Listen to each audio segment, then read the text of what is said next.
Okay, sorry about that. Keep losing phone, internet, and television. And of course, the television part makes Zoe very sad. Anyway, let's see if this will work. What I'm going to do is just take you through the stages that I was going to show you for the initial block in of the painting of autumn with a river and reflection. And for those people that are doing still water, it's the same principle. The difference really lies in the fact that moving water often does not pick up the reflections. Still water will pick up every reflection. Okay, so let's move this to this easel so you can see. You can see my photo on the left-hand side. I'm not going to worry about having the whole photo visible. You all have it. And I'm also, as you know, going to crop it. So this is the sketch that I did before class.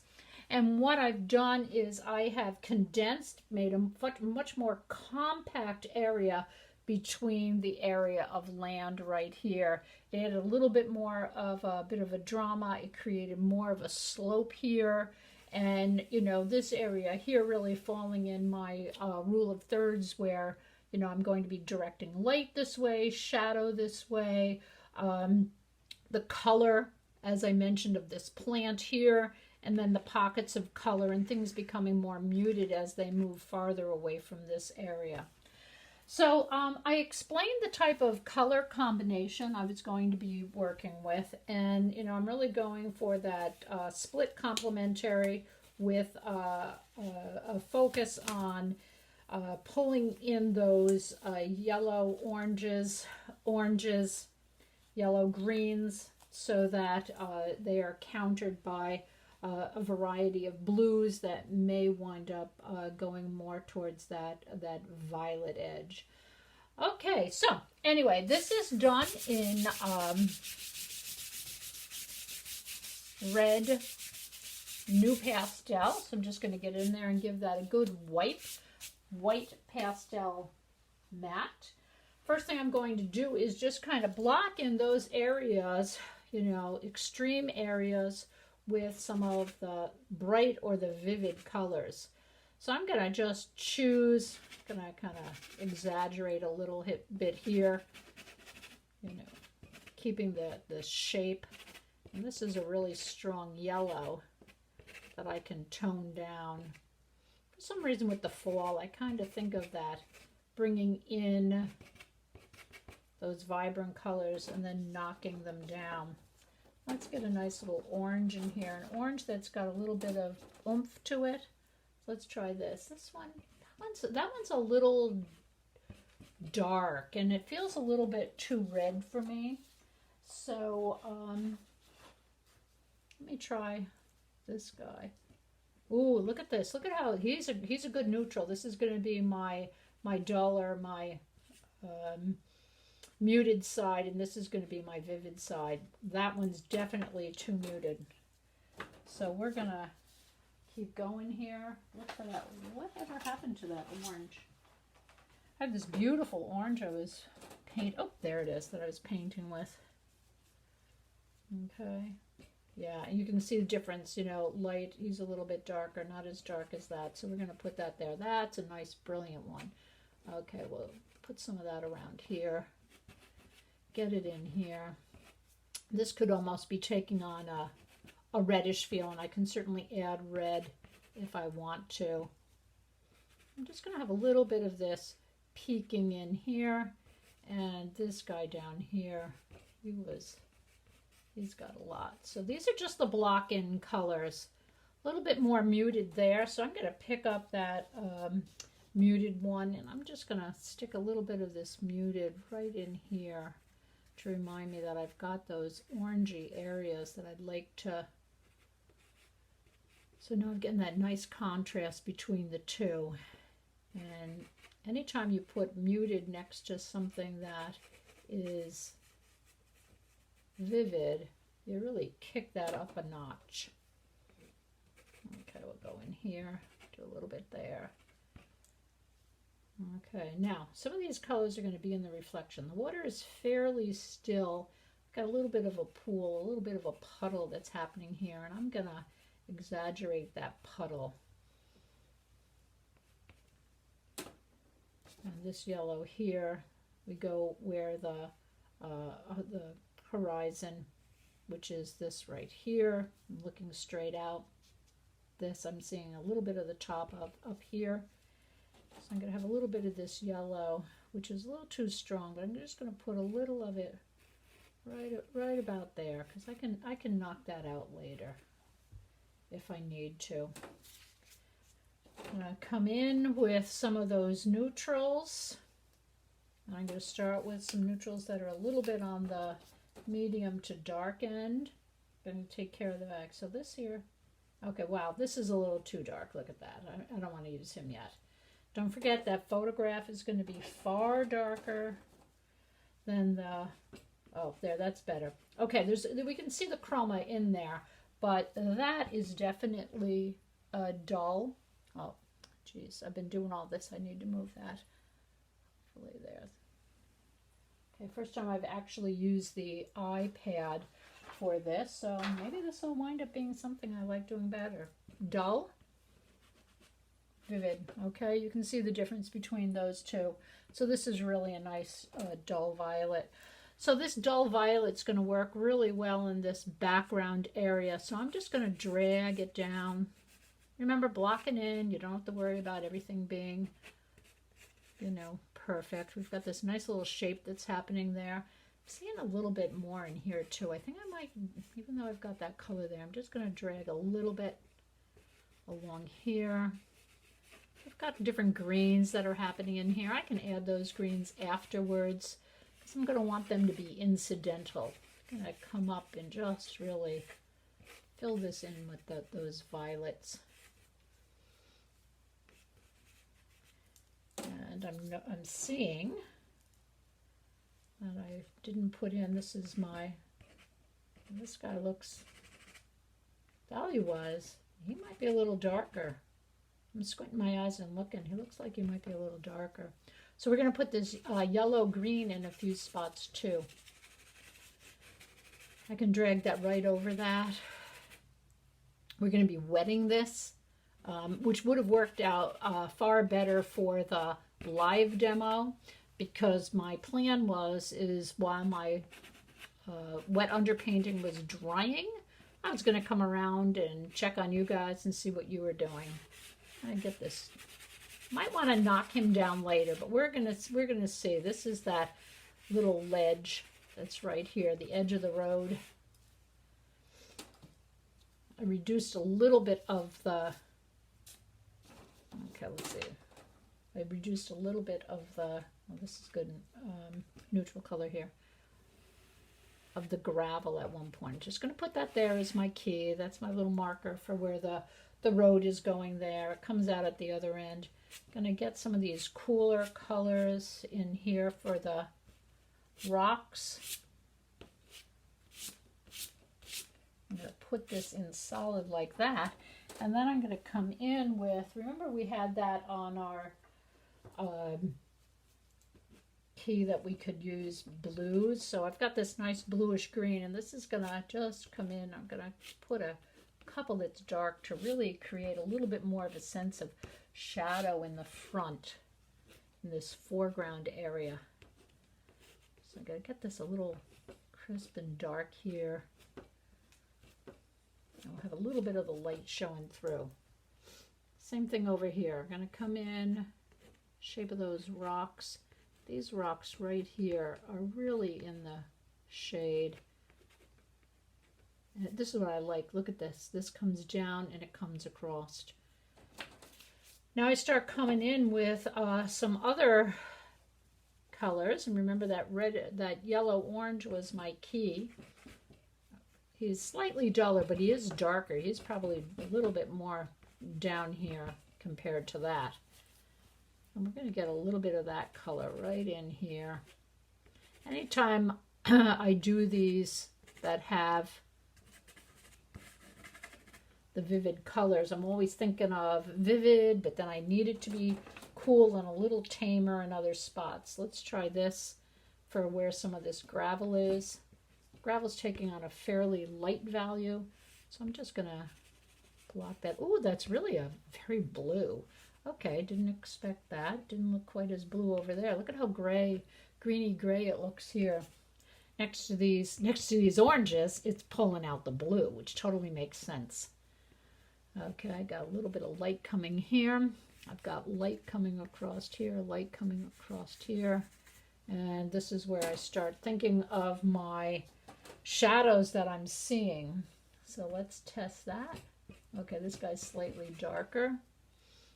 So I'm just going to use a counter of that one color. And I'm going to light, light. Okay, this is dark. Light, light, little dark through there. Got little bits of dark in there. A little bit of dark right in here. Actually, I'm doing a little bit more than I normally do for an underpainting, but part of that is because, you know, I know there's going to be that wait time for it to dry. So partly I'm kind of thinking maybe I'll change that around. Now, the light's coming across here, and up here is a land that we're seeing the top of, and that's on a lighter value. So I'm going to put that in as that violet, but look what I've done here. I've got these two guys almost on the same plane. This road here connects with that road there. So I'm either going to have to raise or lower this one, or I'm going to have to do something with that. So let me think about what I'm going to do there. Let's get a little bit more of this violet back here and bring that up. Okay, so this is my half mark because I've made my little tick mark. So what I'm going to do is I think I'm going to bring down the land. So let's try this. Dullish green, too dark. So that dullish green is too dark. Wow. I'm going to go back to the same green I used up here. And I am just going to drop, and I'm going to have a little bit of edge of grass on the other side of the road right there. Kind of carry that through. That doesn't exist in the photograph. Just kind of made that one up. And then I've got more of this that's partially lit, partially in shade. And I'm going to bring some of this color back there. Okay, so these guys are now not meeting one another. And this color here, I'm just going to mute down a little bit. I don't want that same green there. That yellow might be too strong, but we'll see. I may have to get back in there since I redesigned it. Okay, reflections. Before we do the reflections, let's get the trees in. I have my rough line of where I have those trees. I've got that background where we have the mountain coming up there. The mountain has its own colors on it, but I do not want to have competitions of the trees that are in the foreground, the trees that are in the background. So I can add those in afterwards. A lot of times if in the mountains, you see that lovely bluish violet that's happening. So I'm just going to go in here. Keep some of these colors over to the side. It's looking quite bright. Okay, trees. Let's see. Here we go. I am going to do my trees in the same slate blue I've down here. You know, using the side, and I am just going to come up. I am not going to do it in detail. I'm just going to get rough. And I actually redesigned the trees, so the trees are not identical to what is in the photograph, because if you recall, I went and I moved my trees. I moved my land around. I want him to come in a little bit more. This rock is going to be lit above it, and I forgot to do that. So this is quite bright here, so we're going to get that light right there. And we've got light right there. And we've got more light right there. Where all those rocks are. Let's kick that up a bit. That other color is a little too dull. Oh, look at that.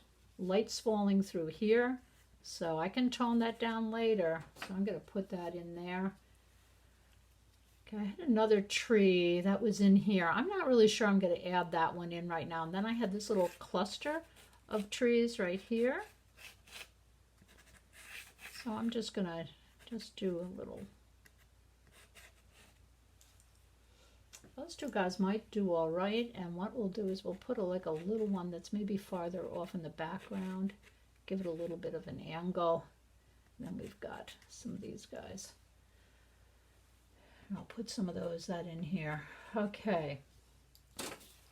Sky. That sky is photographs not showing. Yeah, that's a nice warm color. It's still at the light zone. Remember, our sky, we want to be super light. I think I'm going to just come right back. Oops, I'm getting confused. That's bright. I think I'm going to come in with this one right in here. Not worried about going over those lines because they're only markers. I can come in. And then I had some tall trees here, and just to give a sense of depth of that foreground here, I am going to add that darker. Ooh, that's too dark. Forget it. I'm not going to use that. Okay, I'm going to use this guy. I'm going to bring that right up the top, so those guys look like they're really more towards the foreground. Okay, so I'm just doing a double check in here. Okay, the mountain is that high, the mountain is this high. This is going to be a reflection of the mountain colors, the colors that are on that mountain. Okay, so let's do here to here. This is where we're getting some yellows. I'm going to exaggerate. This is going to get covered over by the water, but I can still get some of those underlying colors that are right here. Okay, I'm going to check here. I'm going from this line here. I'm going to the top. I'm looking what I have. Going here, going down. This is blocking some of that, but I am still getting some of those colors. I'm going to put a little bit of that right here. Okay, because you are still, this is still, it's amazing what winds up reflecting. This bank here, what's going to be reflecting is definitely going to be your trees. They work on mirror effect. So if it's going this way, it's going to slant this way. So I'm just going to bring that down. This guy's slanting a little bit this way, which means he's going to slant a little bit this way. He's kind of straight up. Okay, I got these little doohickeys here. These guys wind up. So I bring them down that way. Okay, that looks good. Now, what's happening here is I've not taken into account that I've got lots of dark areas where I've got some of these darker greens. So that green that I kept putting back that was dark, I'm going to take, and this is a warm green. I'm going to put a warm green in some of this area. And you're saying, when the heck is she going to do the water part? Well, I can't do the water until I get some of this green in, because this is really going to be where that, there it is right there. See that? It's right there. He's right there. Okay. And again, just remember, I am really exaggerating. Okay, looking at this. Water takes on a dark tone here because it is really blocked by there's not a lot of light coming through, but there is some light. And let's double check that's the color I used. Okay. I think this might be a little darker. It is slightly darker. That's all right. We're going to do this. Okay, so I'm going to just come in here and I am going to put some of these right in here with the light that's coming through.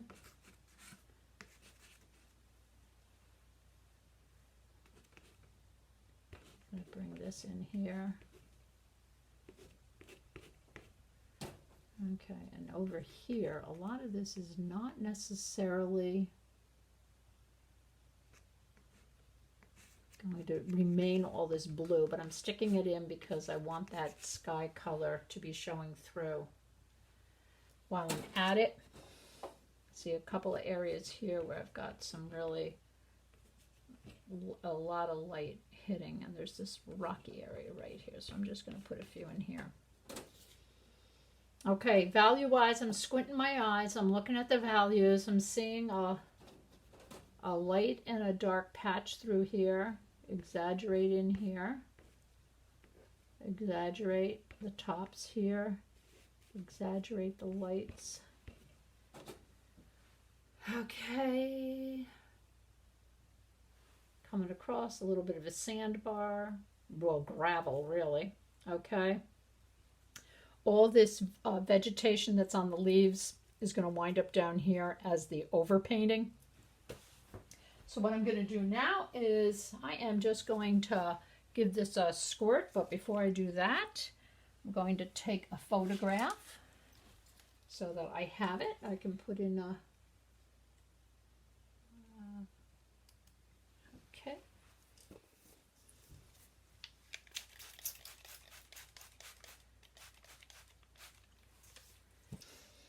Okay, because some of this is water, what I'm going to do is I'm going to come in here, and this is Pastel Matte.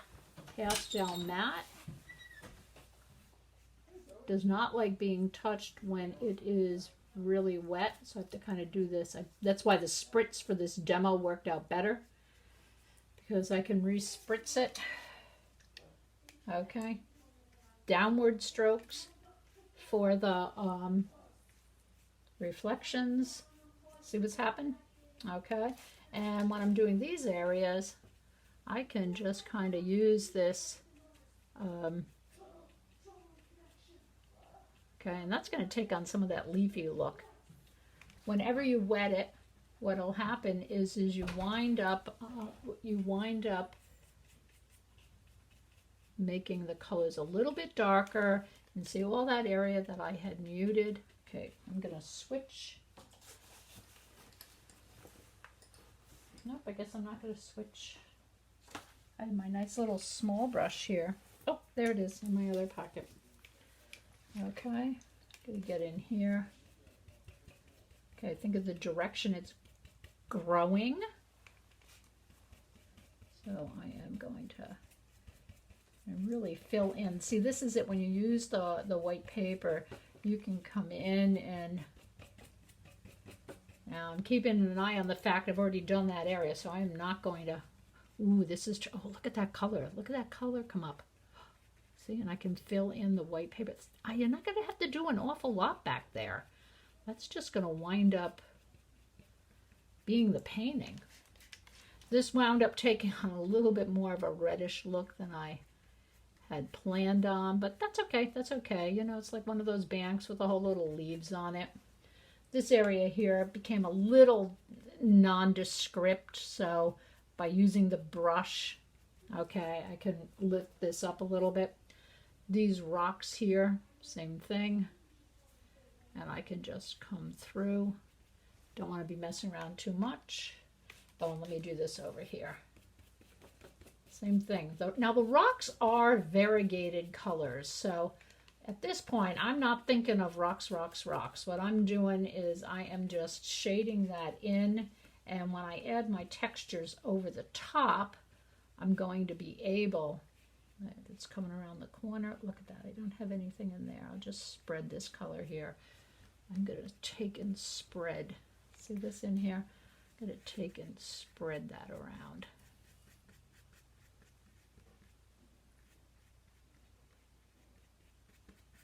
Okay, and I think I'm going to let that rest, but as an underpainting, the idea of the demo was to show you how in that other underpainting, you're using that partnership of your vivids with your dulls. You're thinking of where the light is coming across. You're thinking of where you're really going to want a lot of the action to be.